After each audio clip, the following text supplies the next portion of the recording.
구독, 좋아요, 알림 설정 부탁드려요. 생텍쥐베리의 어린 왕자. 내가 6살 때 한 번은 원시림에 관한 책, 실제로 겪은 이야기에서 굉장한 그림을 보았다. 보아뱀이 맹수를 삼키는 그림이었다. 이것은 그때 본 이미지를 그린 것이다. 책에는 이렇게 쓰여 있었다. 보아뱀은 먹잇감을 씹지 않고 통째로 삼킨다. 그러고 나면 움직일 수가 없어서 먹이를 다 소화할 때까지 6개월간 꼼짝도 않고 잠을 잔다. 나는 정글 모험담을 열심히 읽고 궁리한 다음 색연필을 들어 내 인생 첫 그림을 완성시켰다. 1호 그림은 이것이다. 나는 내 훌륭한 그림을 어른들에게 보여주고 무섭지 않은지 물어보았다. 어른들은 대답했다. 모자가 왜 무섭다는 거니? 내가 그린 건 모자가 아니었다. 코끼리를 소화시키고 있는 보아뱀이었다. 그래서 나는 어른들이 이해할 수 있도록 보아뱀의 몸속을 그렸다. 어른들은 설명을 해주지 않으면 모른다. 나의 2호 그림은 이것이다. 어른들은 속이 보이든 안 보이든 중요하지 않으니 보아뱀 따위는 그만 그리고 지리나 역사, 산수, 문법에 신경을 쓰라고 내게 충고했다. 6살이던 나는 화가라는 멋있는 직업을 포기하고 말았다. 1호와 2호 그림의 반응이 좋지 않아 의기소침해졌던 것이다.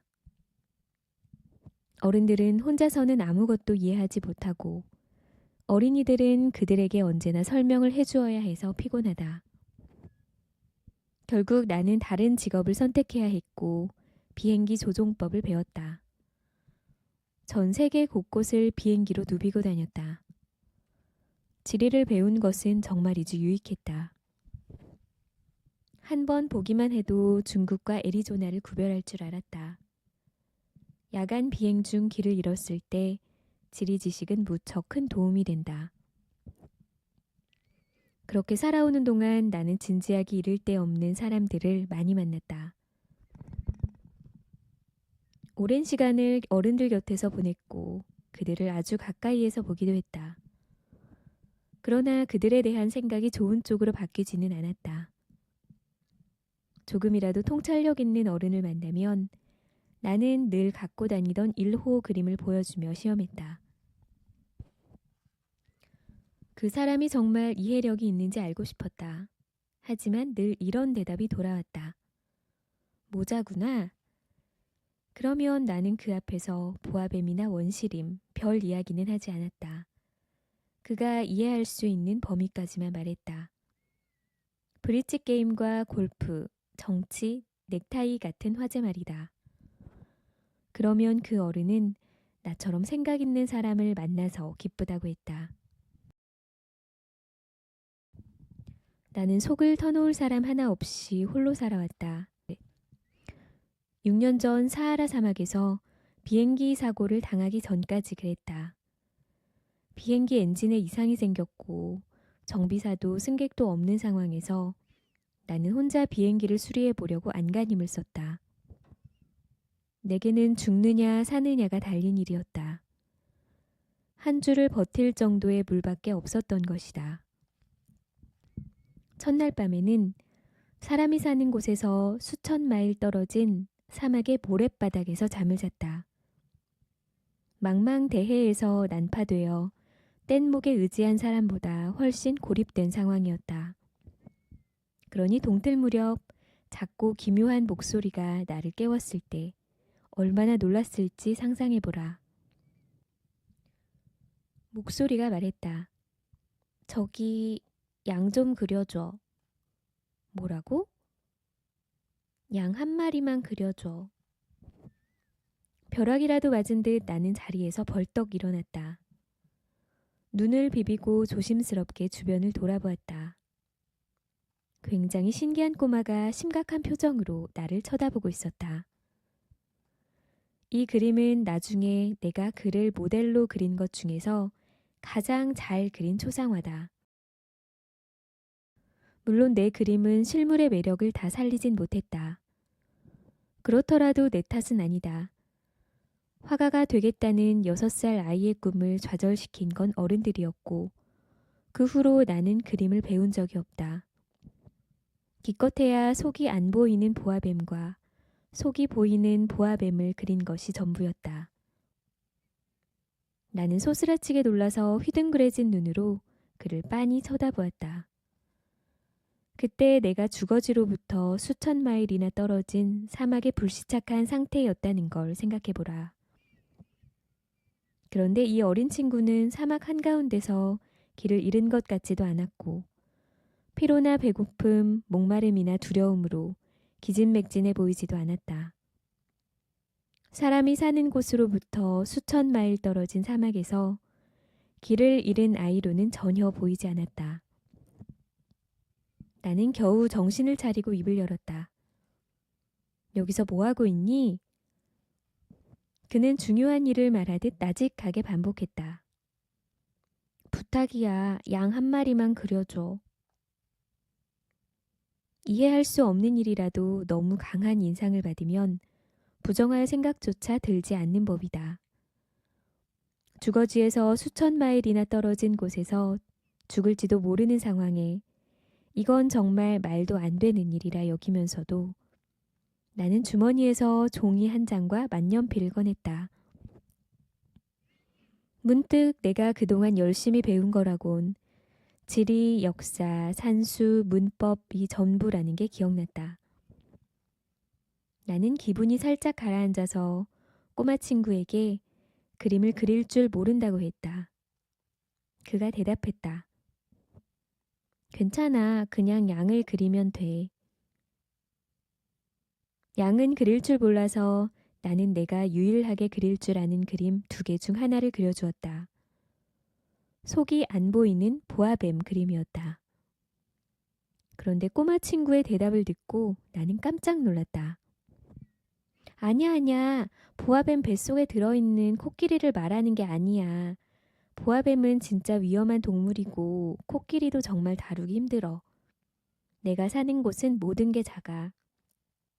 내가 원하는 건 양이야. 양을 그려줘. 그래서 나는 양을 그려주었다. 그는 찬찬히 살펴보더니 말했다.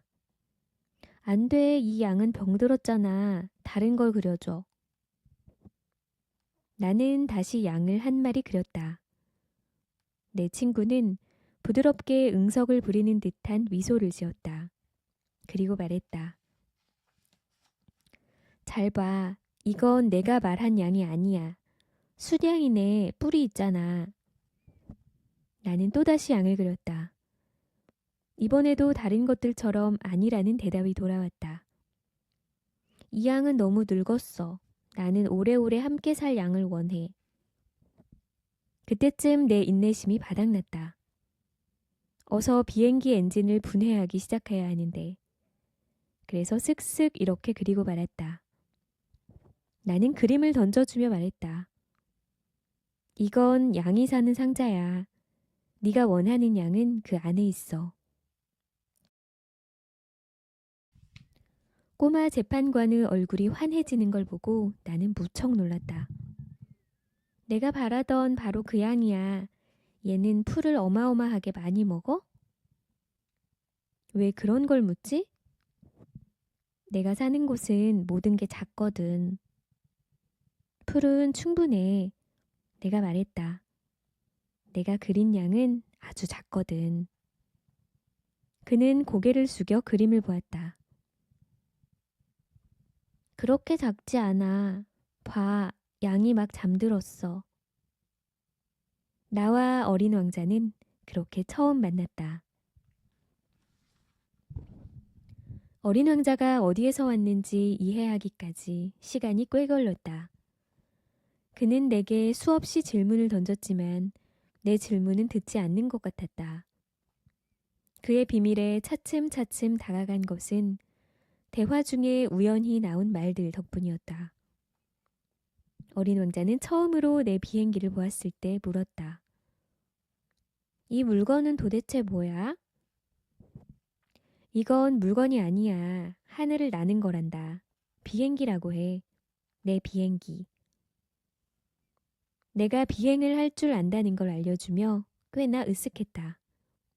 그가 소리쳤다. 뭐? 아저씨 하늘에서 떨어졌구나. 그래. 나는 대단찮은 일인 것처럼 말했다. 와, 진짜 신기하다. 어린 왕자가 천진난만하게 웃음을 터뜨려서 나는 짜증이 치밀었다. 내가 겪은 고생을 진지하게 들어주길 원했던 것이다. 그때 어린 왕자가 말했다. 아저씨도 하늘에서 왔구나. 어느 별이야? 나는 순간적으로 그의 존재의 비밀을 알아낼 희미한 빛을 발견한 것 같았다. 그에게 불쑥 질문을 던졌다. 너는 다른 별에서 왔다는 거니? 어린 왕자는 대답하지 않았다. 내 비행기를 쳐다보며 부드럽게 고개를 끄덕이기만 했다. 그래, 이걸 타고 아주 멀리서 오긴 힘들겠어. 어린 왕자는 한동안 꿈을 꾸듯 생각에 잠겼다. 그는 주머니에서 양 그림을 꺼내 보물처럼 뚫어지게 쳐다보았다. 우연히 나온 다른 별들의 비밀을 더 알고 싶어 내가 얼마나 안달이 났겠는가. 나는 좀 더 자세한 이야기를 끌어내려고 애를 썼다. 꼬마 친구, 넌 어디에서 왔니? 내가 사는 집은 어디야? 내가 그려준 양을 어디로 데려갈 거니? 한참을 곰곰이 생각하더니 그가 입을 열었다. 아저씨가 준 상자의 좋은 점은 밤이면 양이 쉬는 집이 된다는 거야. 물론이지. 내 말을 잘 들으면 낮에 양을 묶을 수 있는 끈도 그려주마. 끈을 메어둘 말뚝도. 내 제안을 들은 어린 왕자는 꽤 충격을 받은 것 같았다. 양을 묶어? 참 이상한 생각을 다 하네. 하지만 묶어놓지 않으면 양은 아무데나 다니니까 결국 잃어버릴지도 몰라. 내 친구는 다시 웃음을 터뜨렸다. 양이 어딜 간다는 거야? 어디든 갈 수 있지. 곧장 앞으로 직진해버리니까. 그러자 어린 왕자가 진지하게 말했다. 필요 없어. 우리 별은 진짜 작거든.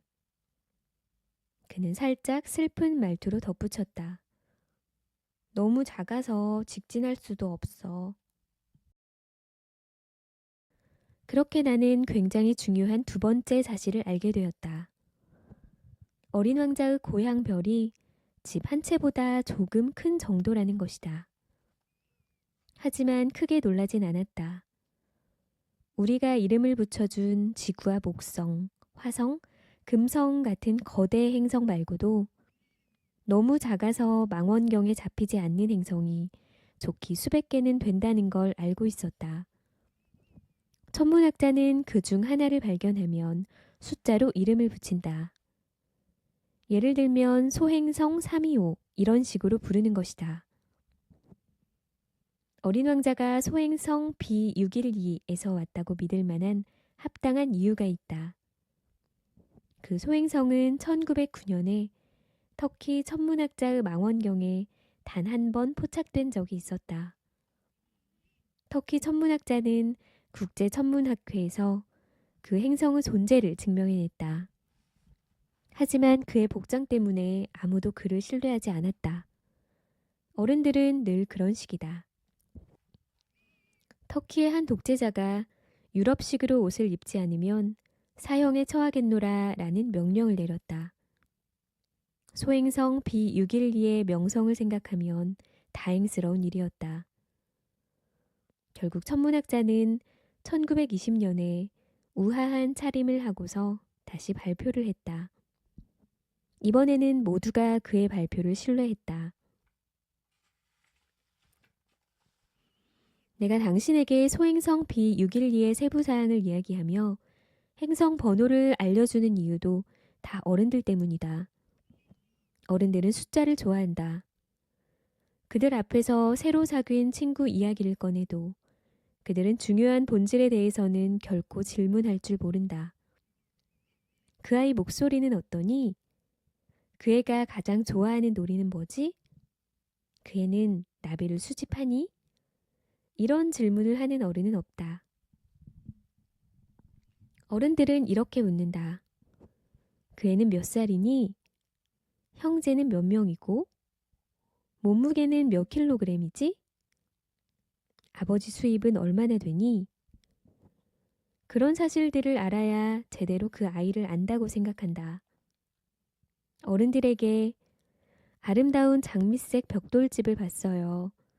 창문에는 제라늄 화분이 놓여 있고 지붕에는 비둘기들이 앉아 있고요. 하고 말해보라. 그들은 그 집이 어떻게 생겼는지 결코 상상하지 못할 것이다. 이렇게 말하면 효과가 있다. 10만 프랑짜리 저택을 봤어요. 그러면 그들은 정말 멋지겠구나 하고 소리칠 것이다. 어린 왕자가 있었다는 증거는요. 그 애가 둘도 없이 매력적이었고 환하게 웃었고 양을 갖고 싶어 했다는 거예요. 누군가 양을 원한다는 건 그 사람이 존재한다는 증거잖아요. 이 말을 들은 어른들은 그저 어깨를 으쓱하고 당신을 어린애 취급할 것이다. 그러니 이렇게 말해보라. 어린 왕자의 고향은 소행성 B612예요. 어른들은 바로 납득하고는 질문을 던져 당신을 괴롭히지 않을 것이다. 어른들은 원래 그런 식이다. 원망할 것도 없다. 아이들은 어른들에게 관대해야 한다. 확실한 건 인생이 어떤 것인지 이해하는 사람들에게 숫자 따위는 가소로울 것이다. 나는 이 이야기를 동화처럼 시작하는 편이 더 좋았을 것이다.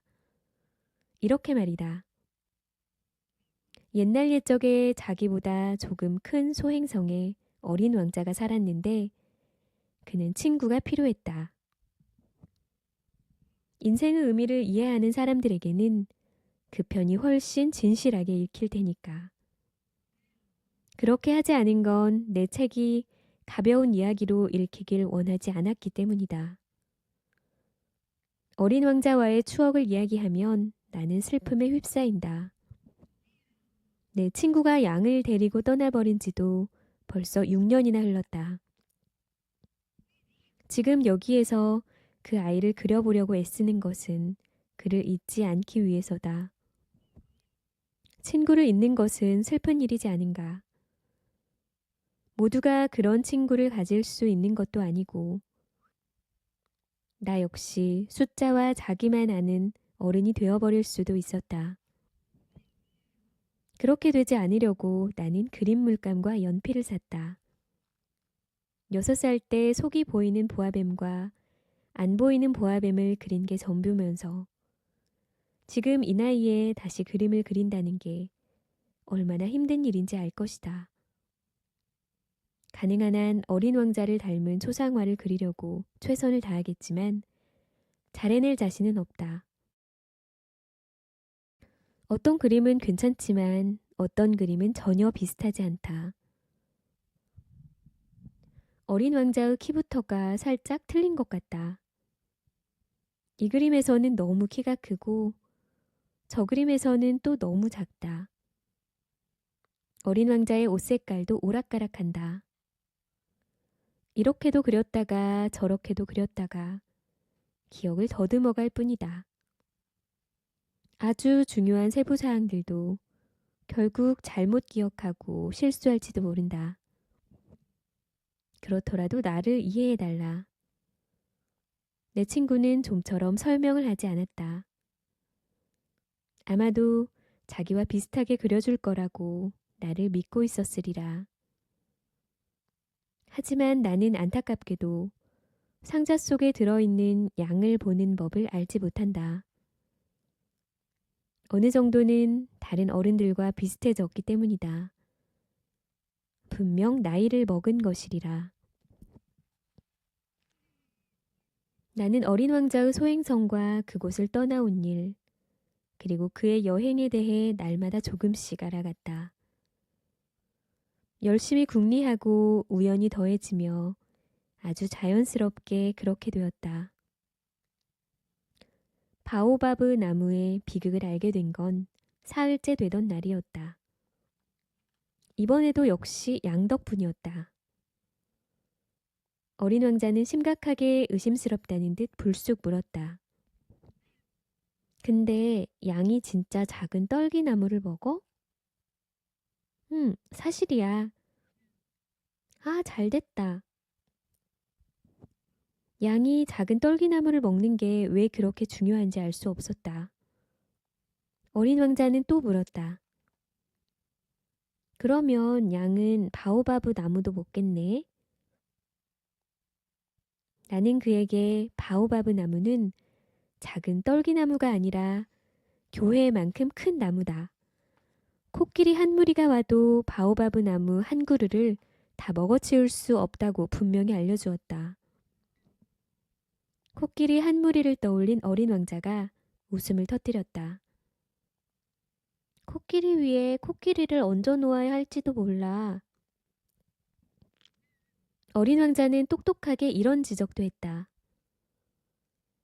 바오바브 나무도 큰 나무가 되기 전엔 조그만 나무였겠지. 맞아. 그런데 내 양이 어린 바오바브 나무를 먹어야 하는 이유라도 있어? 생각해봐. 어린 왕자는 다 아는 것을 묻는다는 투로 대답했다. 나는 그 문제를 혼자 이해해 보려고 꽤나 머리를 쥐어짰다. 어린 왕자의 별에도 다른 별들처럼 좋은 풀과 나쁜 풀이 같이 자랐다. 좋은 풀로 자라는 좋은 씨앗, 나쁜 풀로 자라는 나쁜 씨앗이 있었다. 씨앗은 겉에서는 보이지 않는 법이다.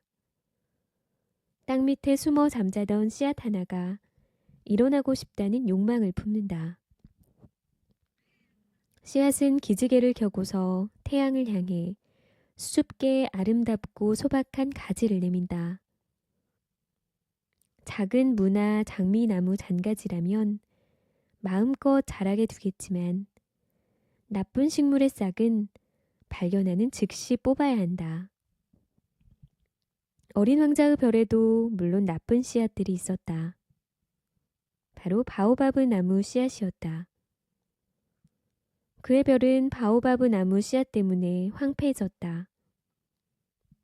바오바브 나무는 조금만 늦게 손을 써도 평생 처치 곤란이 된다. 별 전체를 뒤덮어버리고 땅속 깊숙한 곳까지 뿌리내리기 때문이다. 별의 면적에 비해 바오바브 나무 수가 너무 많아지면 결국 별은 터져버린다. 그건 규율의 문제야. 나중에 어린 왕자는 내게 말했다. 아침에 세수를 마치면 별도 구석구석 정성스럽게 닦아줘야 해. 어린 바오바브 나무는 장미나무와 비슷하게 생겼거든. 바오바브 나무인 게 구분이 되면 규칙적으로 뽑아줘야 해. 무척 지루해도 쉬운 작업이야. 어느 날 그는 지구의 어린이들이 바오바브 나무의 위험을 인지하도록 나에게 멋진 그림을 하나 그려보라고 했다. 언젠가 어린이들이 여행을 떠날 때 그 그림은 무척 유익할 거야. 일은 가끔 미루어도 괜찮아. 하지만 바오바브 나무는 말이지 항상 골칫거리거든. 한 번은 어느 게으름뱅이가 사는 별에 간 적이 있어. 그 사람은 떨기나무 세 그루를 대수롭지 않게 여겼다가 어린 왕자가 알려준 대로 나는 그 게으름뱅이가 사는 별을 그렸다. 원래 나는 사람들에게 훈계하는 걸 좋아하지 않는다. 하지만 바오바브 나무의 위험은 거의 알려지지 않았고 별에서 길을 잃고 겪는 위험도 무시할 수 없어서 이번만 조심스럽게 예외를 두겠다. 이 자리에서 말해둔다. 어린이들아, 바오바브 나무를 조심하렴. 나는 나처럼 오랫동안 바오바브 나무의 위험을 알지 못하고 지나쳐온 내 친구들에게 경고하기 위해 공들여 그림을 그렸다. 내 교훈은 배울 만한 가치가 있다. 당신은 이 책을 읽으며 이런 의문을 가질지도 모르겠다. 왜 바오바브 나무 그림만큼 큰 다른 그림은 안 나오지? 대답은 아주 간단하다. 그리려고 시도는 했지만 잘 그리지 못했다. 바오바브 나무를 그릴 때는 어서 빨리 위험을 알려야 한다는 마음에 내가 꽤나 기운이 넘쳤던 것이다. 아, 어린 왕자. 너의 단순하고 적적한 삶에 대해 나는 조금씩 알아갔지. 오랫동안 너에겐 지는 해를 감상하는 것 말고는 즐거운 일이 없었던 거야. 나흘 째 되는 날 아침 내 말을 듣고서 나는 새로운 사실을 알았다. 나는 해 지는 걸 보는 게 좋아. 함께 보러 가자. 그럼 기다려야지. 뭘 기다려? 태양이 넘어가기를 기다리지. 너는 깜짝 놀란 표정을 짓다가 스스로도 어이가 없었던지 웃음을 터뜨렸다. 그리고 내게 말했다. 내가 우리 별에 있다고 생각했어. 그 말은 사실이었다. 누구나 알다시피 미국이 정오일 때 프랑스는 해가 진다. 지는 해를 보려면 재빨리 프랑스로 가면 된다. 안타깝게도 프랑스가 너무 멀긴 하지만. 그런데 내 조그만한 별에서는 의자를 조금 옆으로 옮기기만 해도 가능하다. 어스름한 석양빛이 보고 싶어질 때마다 너는 그렇게 했겠지. 어느 날은 태양이 지는 걸 44번이나 본 적도 있어. 조금 있다가 너는 이렇게 덧붙였다. 있잖아. 사람은 너무 슬플 때 해 지는 걸 보고 싶거든. 태양이 지는 걸 44번이나 본 날 그렇게 슬펐던 거야? 어린 왕자는 내 질문에 대답하지 않았다.